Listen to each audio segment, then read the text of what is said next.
गरीब साध साध सब नेक हैं, आप अपनी ठोरे, जो सतलोक ले जावेंगे वो साधु कोई और। नल और नील ये दोनों आपस में मुसेरे भाई थे, यानी मौसी के बेटे थे। इनकी माताएं बहन थी।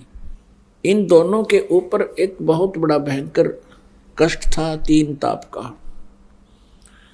सभी ऋषि महर्षियों से इन्होंने याचनाएं की थी, और देसी वैद्य जितने भी वैद्य थे आयुर्वेदिक, उनसे भी उन्होंने ट्रीटमेंट कराया, कोई राहत नहीं मिली। फिर ऋषि महर्षियों और झाड़ फूक करने वालों से सब जगह उन्होंने अपना इलाज करवाया, कोई राहत नहीं मिली। अब ऋषि महर्षियों ने, संतों ने ये बता दिया कि तुम्हारे ये प्रारब्ध में लिखा हुआ, तुम्हारे भाग्य में लिखा हुआ है, इसको कोई नहीं मिटा सकता। नल और नील तुम्हें आजीवन भोगना पड़ेगा। वो महादुखी थे। जिस व्यक्ति को ये पता लग जाए कि तेरा रोग लाइलाज है, असाध्य हो चुका है, तो उसकी स्थिति वो स्वयं ही जान सकता है।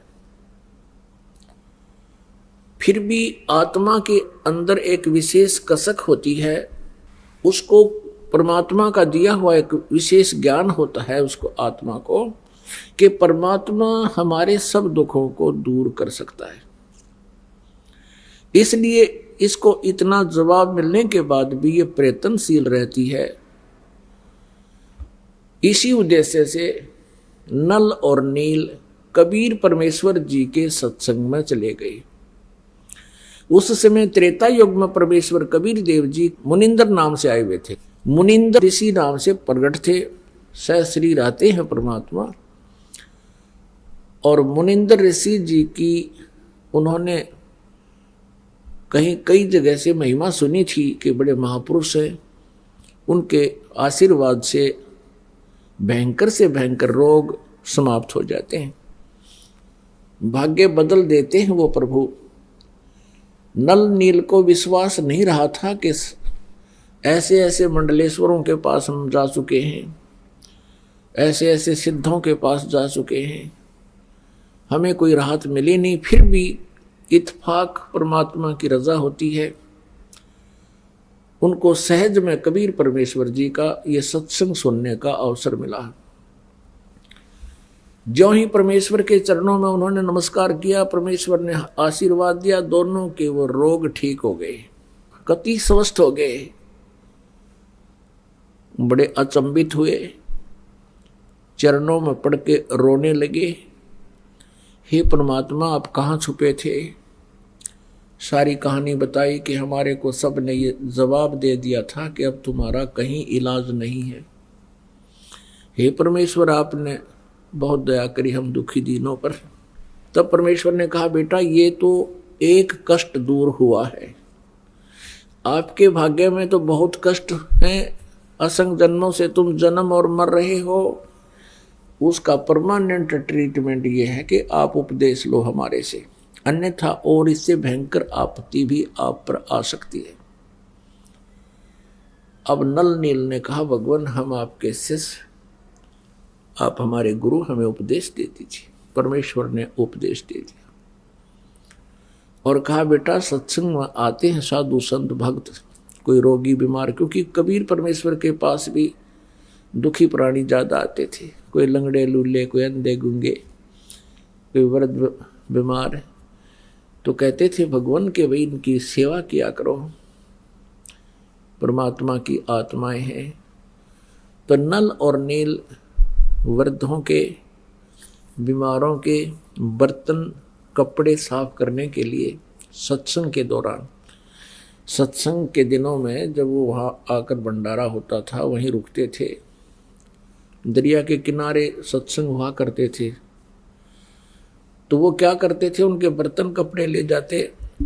पहले साबुन वगैरह होते नहीं थे, पहले कपड़े को बहुत देर तक जल में गीला करना पड़ता था, और बर्तनों को भी ऐसे ही पहले पानी में भिगो दिया करते थे। तो दरिया के किनारे उन कपड़ों को वो दोनों कुछ पत्थर के नीचे दाब देते थे और जल में भिगो देते थे। ऐसे ही बर्तनों को पानी में डबो करके रख देते थे। वो सत्संग में सुने हुए चर्चाओं पर विचार करते थे, परमात्मा के द्वारा दिए गए वचनों पर विचार करते थे और फिर अपनी सतिथि पर भी वो प्रतिदिन जो है चिंतन करते थे। हमारी क्या बुरा हाल था, हमारा कोई जीवन नहीं था। नल नील आपस में बतलाते थे। परमात्मा आए हैं, जनता पता नहीं कब समझेगी, कहते हैं कोई मानता नहीं है। इस तरह की चर्चा वो किया करते थे। इतने में क्या होता कि कुछ तो कपड़े बह जाते पानी में जो वहां भिगो रखे थे, कोई बर्तन बह जाता था, उनको पता नहीं चलता। वो जितने भी शेष बचे होते उनको धो मांज कर लाकर रख देते। किसी का कपड़ा नहीं, किसी का गिलास नहीं, किसी की थाली नहीं, क्योंकि सब अपने अपने बर्तन साथ लेकर जाते थे। तो वो कहने लगे, भाई हमारे बर्तन इतने लेकर गए थे, तुम वापस कम लाए हो, अब हम गरीब, हम कहाँ जाएं। कोई कहता हमारे वस्त्र ऐसे थे, आप वापस पूरे नहीं लाए हो। अब वो ये कहते कि हम तो जितने ले गए थे उतने ही लाए हैं। नल नील ये कहते थे कि जितने हम लेकर गए थे तो सभी ले आए, वहां कोई नहीं रहा है। जो जल में बह जाते थे उनका ज्ञान नहीं होता था। तो भक्तजन कहने लगे, भैया आप हमारी सेवा मत करो, हम तो परेशान हो गए। अब हफ्ता 5-4 दिन रुकने हैं, अब कहाँ से कपड़े लाएं, कहाँ से बर्तन लाएं हम। लेकिन वो हाथ जोड़कर कहते थे कि अब के हम बहुत सावधान होंगे, आप गुरुदेव को ना बताना, नहीं तो हमारी सेवा छीन ली जाएगी। और उनको ये डर था कि कहीं परमात्मा हमसे रुष्ट हो जाए और सेवा छीन ले तो हम कहीं फिर से उसी प्रकार कष्ट ना आ जाए हमारे पर, उसी तरह दुखी ना हो जाए। तो उन्होंने कुछ दिन फिर नहीं उनको बताया, तो फिर भी वो दुखी होकर आखिर में परमात्मा से उन्होंने अर्ज करनी ही पड़ी। परमेश्वर मुनिंदर जी के सामने कहा कि गुरुवर, ये नल नील की इरादा तो है अच्छा कि ये सेवा करें, लेकिन भगवान ये हमारे वस्त्र ले जाते हैं। वहाँ देखने वालों ने बताया कि ये वहाँ बैठ कर के परमात्मा की चर्चा करने लग जाते हैं, कपड़े और बर्तन दरिया में बह जाते हैं। हमारी इतनी अर्ज है, इनसे प्रार्थना, इनसे आदेश दे दो, ये हमारे वस्त्र और कपड़े ना ले जाओ, हम अपने आप कर लेंगे जैसा हमसे बनेगा। इनका इरादा गलत नहीं प्रभु, ये ध्यान मस्त हो जाते हैं, आपके वचनों को सुन सुनकर गदगद होते हैं, कभी रोते हैं, कभी हंसते हैं। जब नल और नील को ये पता चला कि आज तुम्हारी शिकायत हो गई है और गुरुदेव कहीं तुम्हारी सेवा ना छीन ले और नाराज ना हो जाए, हाथ जोड़कर खड़े हो गए। कहने लगे, प्रभु अवश्य हमसे भूल बनी होगी, लेकिन हमारा इरादा ठीक है प्रभु, हम चाहते हैं सेवा करें। और परमात्मा के चरणों में गिरकर रोने लगे कि हमारी सेवा ना छीनना परमेश्वर, हम बहुत ध्यान देंगे। वो शिकायत करता कहते, भगवान ये प्रत्येक बार ऐसा ही बोलते हैं और ये वहाँ जाकर के भूल जाते हैं, भगवान की चर्चा में ये ज़्यादा ही मस्त हो जाते हैं, इनके बस की बात नहीं। तब परमात्मा ने देखा और कहा कि बेटा तुम्हारी सेवा नहीं छीनते, खूब सेवा करो। आशीर्वाद दे दिया कि आज आपके हाथ से जल के अंदर कोई भी वस्तु नहीं डूबेगी, पत्थर भी क्यों ना हो। उस आशीर्वाद से, उसके बाद परमात्मा के आशीर्वाद से नल और नील के हाथों से छोड़ा गया पत्थर भी जल पर एज इट इज रुक जाता था, चाहे उसके ऊपर कोई खड़ा हो जाए। और तो कहना ही क्या, कपड़े थाली वो एज इट इज वहीं रहते थे जब तक वो स्वयं उठा नहीं लेते। तो उनकी समस्या हल हुई। इस चीज का पता था इस समुद्र देव को। उसने आकर रामचंद्र जी से कहा कि आपकी सेना में नल और नील नाम के दो संत हैं, भक्त हैं, और उनके हाथों में ऐसी शक्ति है कि उनके द्वारा छोड़ा गया पत्थर मेरे ऊपर एज इट इज रुक जाएगा। अब नल और नील को बुलाया गया। अपने आत्माओं, ये जीव मार खाता है। भक्ति के इस मार्ग में काम, क्रोध, मोह, लोभ, अहंकार ये विष का काम करते हैं। उसमें नल और नील की जो महिमा होनी थी, उसको देखकर नल और नील बड़े प्रसन्न हो गए, फूले नहीं समाये कि हमारे को भगवान श्री रामचंद्र जी ने पुकारा है। और कहा रामचंद्र जी ने कि भी क्या तुम्हारे हाथों से पत्थर तैर जाते हैं? दोनों ने कहा हाँ जी। कहा भी ठीक है, हमें एक एक्सपेरिमेंट करके दिखाओ, ट्राई करो। उन्होंने उठाया, पत्थर जल पे रखा, वो डूब गया। नल ने रखा वो भी डूब गया, नील ने रखा वो भी डूब गया।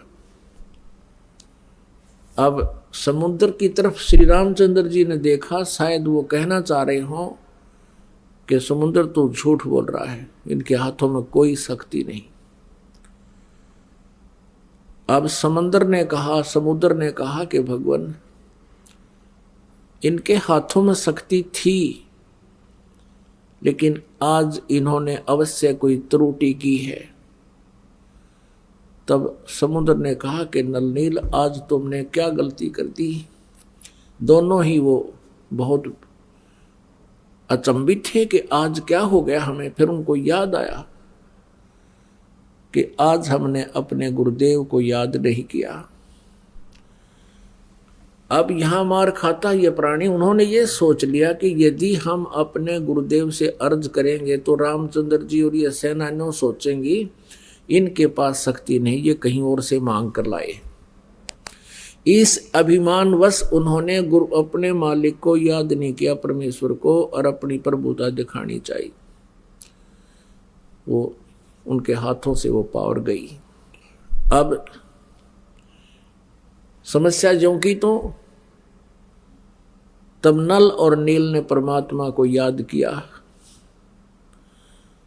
मुनिंदर जी को याद किया। गुरुदेव अक्षमा करो, हमसे कोई भूल बनी है, अक्षमा करो, हमसे कोई भूल बनी है। और श्री रामचंद्र जी पर तो दुख का पहाड़ टूटा हुआ था। उसने भी अर्ज की परम पिता से, परमेश्वर से। हम सभी आत्माएं उसी परमेश्वर की हैं। और पुण्यात्माओं कहते हैं, जहां जन की महिमा सुनो तहां मैं गवन करंत। तो मुझे पुकारते हैं, पिछले संस्कारी कोई हंस होते हैं, उनके लिए भी कहते हैं, मैं तुरंत वहां पहुंच जाता हूं। मुनिंदर रूप में परमेश्वर कबीर जी सामने आते हुए नजर आए। नल और नील का ध्यान उधर गया जिधर परमात्मा रहे थे। दृष्टि गई उधर, देखा कि गुरुदेव आगे, गुरुदेव आगे, वो आगे महाराज, वो आगे महाराज। सभी ने देखा एकटक सामने एक महापुरुष ऋषि आ रहे हैं। नल और नील ने दंडवत प्रणाम किया। श्री रामचंद्र जी ने भी चरण लिए। श्री रामचंद्र जी ने कहा कि भगवान, आज आपके शिष्यों से ये पत्थर नहीं तैरे, जल के ऊपर पत्थर नहीं तैरे। परमेश्वर ने कहा कि आज के बाद इनके हाथों से ये तैरेंगे भी नहीं, क्योंकि इनके अंदर अभिमान आ गया। ये भूल गए भगवान को, ये स्वयंभू बनना चाहते थे। आज के बाद इनके हाथों में कोई पावर नहीं रहेगी। अब परमात्मा याद दिलाते हैं कि जैसे माता गर्भ को राखे यतन बनाए, ठेस लगे तो क्षीण होवे तेरी ऐसे भक्ति नसाए। जैसे माता, गर्भवती माता, पेट में बालक होता है, वो बहुत चिंतित रहती है। रात्रि के समय करवट लेते समय भी वो उधड़क जाती है कि कहीं मेरे बच्चे पर जोर तो नहीं आ गया, मेरा गर्भ नष्ट तो नहीं हो जाएगा। चलती है तब भी ऊंचे नीचे पर पैर रखकर बहुत ध्यान से चलती है, कहीं मेरा बच्चा, मेरा गर्भ ना खराब हो जाए। तो ऐसी सावधानी करने से माता अपने गर्भ को प्रफुल्लित करके एक लाल प्राप्त कर लेती है, बेटी या बेटा। तो यहां परमात्मा कहते हैं जैसे माता गर्भ को राखे यतन बनाए और ठेस लगे तो छिन्न हो तेरी ऐसे भक्ति जावे। तो इस प्रकार आप जी ने अपनी भक्ति को बचा के रखना है।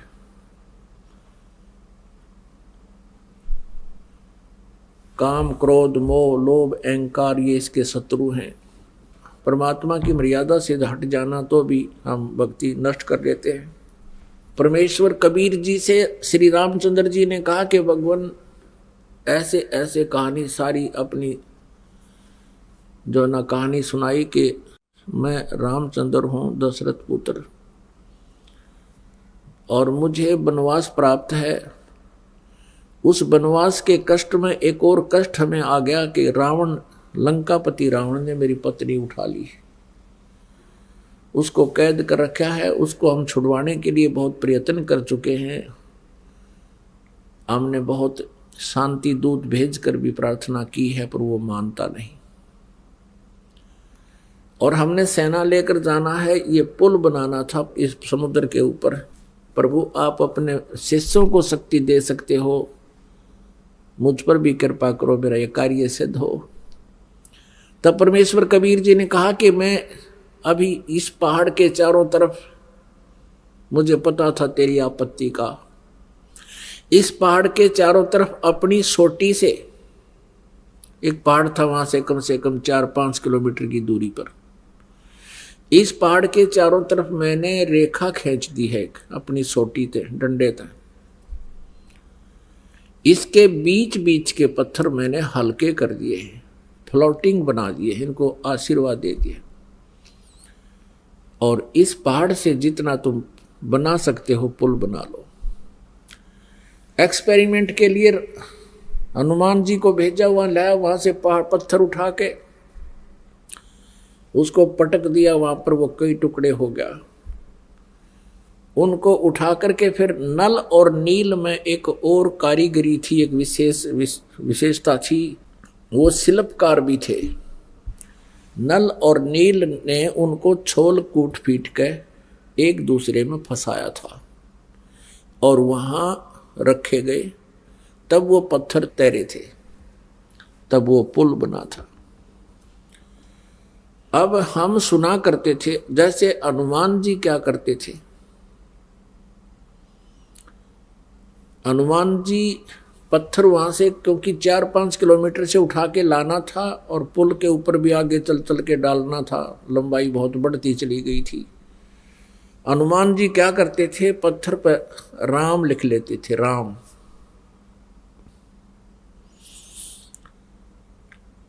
और स्वयं भी अपना मंत्र जाप करते हुए चल पड़ते थे।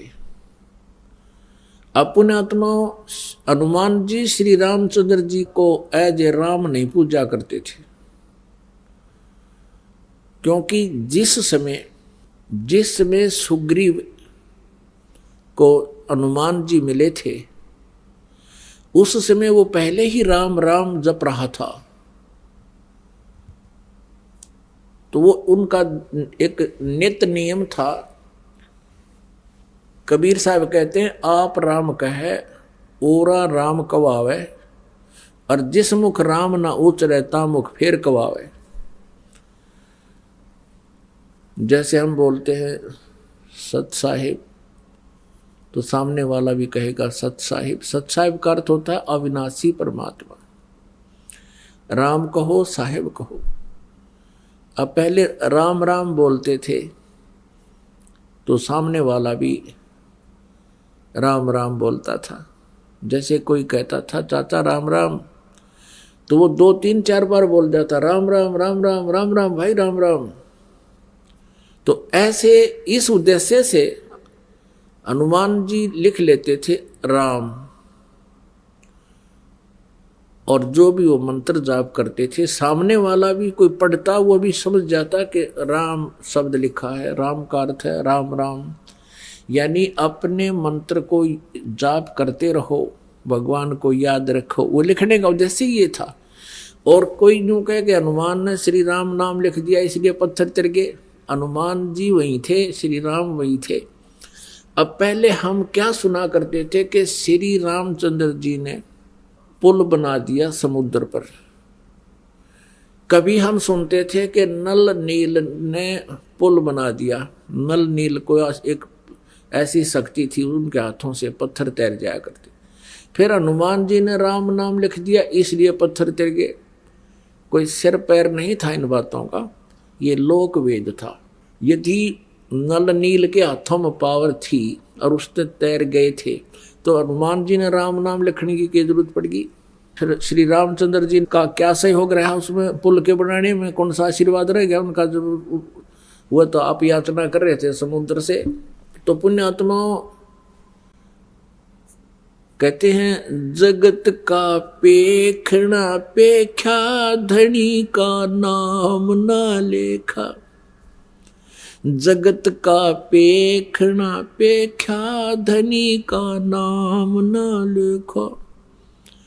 कि धनी माने उस समर्थ भगवान का तो कितने जिक्र भी नहीं। जगत का पेखना पेख्या के उसने न्यू कर दिया। हनुमान ने राम नाम लिख दिया, पत्थर तिर गए। नल नील के हाथ में शक्ति थी, पत्थर तिर गए। रामचंद्र जी ने पत्थर तिरा दिए। कहते हैं जगत का पेखना पेख्या, एक दूसरे को तुम करे उसने ऐसे कर दिया। जिसने ये किया उसका जिक्र भी नहीं। धनी का कितना नाम ना लेखा।